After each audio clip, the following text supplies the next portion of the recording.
Sound system Ganesh Chaturthi సందర్భంగా తీసుకున్న నిర్ణయం ఏంటంటే సౌండ్ సిస్టమ్ సాయంత్రం 6 గంటల నుంచి రాత్రి 10 గంటల వరకే అట.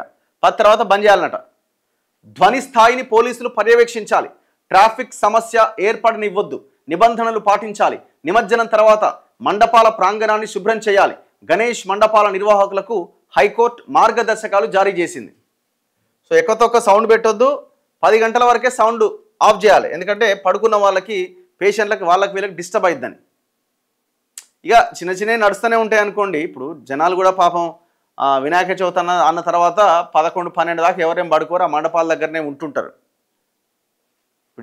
ఇప్పుడు మండపాల దగ్గర ఈ పెట్టే డీజేలతోనే ఏం సమస్య ఏం లేదు. ఈ ఊరేగింపులతోనే కొంత ఇబ్బంది అన్నది మనకు ఇది. గణేష్ నిమజ్జనం తర్వాత మండపాలు శుభ్రం చేయాలన్నట. గణేష్ మండపాల వద్ద కాలుష్య చట్టంలోని నిబంధనల ప్రకారం సాయంత్రం 6 గంటల నుంచి రాత్రి 11 గంటల వరకు మాత్రమే సౌండ్ సిస్టమ్ అనుమతించాలన్నట. మైకులను నిర్దేశించిన డెసిబల్ స్థాయి దాటకుండా పరిమితి పాటించాలి. ఆసుపత్రులు, పాఠశాలలు, వృద్ధాశ్రమాల వైపు లౌడ్ స్పీకర్లు పెట్టరాదు. డెసిబల్ మీటర్లతో ధ్వని స్థాయిని పోలీసులు ఎప్పటికప్పుడు పర్యవేక్షించాలి. అంటే ఆ సౌండ్ దానికి ఇది కూడా ఈ మీటర్లు కూడా పట్టుకురావాలన్నట. ట్రాఫిక్ ఆగిపోకుండా చూసుకునే బాధ్యత నిర్వాహకులదే. ఇప్పుడు ట్రాఫిక్ ఓన్లీ వినాయక చవితి రోజు ట్రాఫికా? నవరాత్రులప్పుడే ప్రతిరోజు సావే కదా ట్రాఫిక్. ట్రాఫిక్ పోలీసులకు ఎవ్రీడే హైకోర్టు చెప్పాలి, ఎవ్రీడే కోర్టులు చెప్పాలా. మీరు అసలు చలాన్ లేయడంలో బిజీగా ఉన్నారా, ట్రాఫిక్ నియంత్రించడంలో బిజీగా ఉన్నారా అని. నిమజ్జనాల తర్వాత మండపాల ప్రాంగణాన్ని శుభ్రం చేసే బాధ్యత కూడా వారిదే. ఇవే కాదు, గణేష్ మండపాల నిర్వాహకుల కోసం మరిన్ని మార్గదర్శకాలను తాజాగా హైకోర్టు జారీ చేసింది. ఆ మండపాలను నిర్వహించే వ్యక్తులు చట్ట ప్రకారం వ్యవహరించాలి, నిబంధనలు పాటించాలి. నివాస ప్రాంతాల్లో శబ్ద కాలుష్య పరిమితి దాటి సౌండ్ సిస్టమ్లు ఏర్పాటు చేయొద్దు.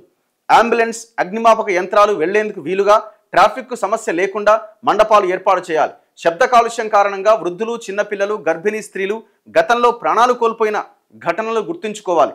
విద్యుత్ కనెక్షన్ కోసం అనుమతి పొందాలి. ఆ కనెక్షన్ పక్కాగా ఏర్పాటు చేయకపోతే విద్యుత్ ఘాతం, అగ్ని ప్రమాదం సంభవించే అవకాశం ఉంటుంది.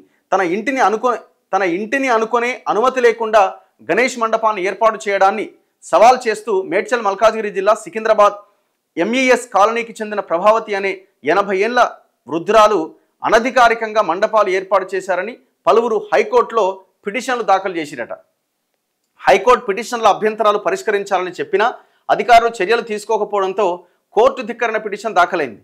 వీటిపైన జస్టిస్ ఎన్వి శ్రావణ్ కుమార్ ధర్మాసనం విచారణ చేపట్టింది. పండగ పేరుతో ఎవరిని ఇబ్బంది పెట్టొద్దు, ప్రజల నుంచి వచ్చిన విజ్ఞప్తులు, సమస్యలను దృష్టిలో ఉంచుకొని విగ్రహాల ఏర్పాటుకు మున్సిపల్ అధికారులు, పోలీసులు అనుమతి ఇవ్వాలి.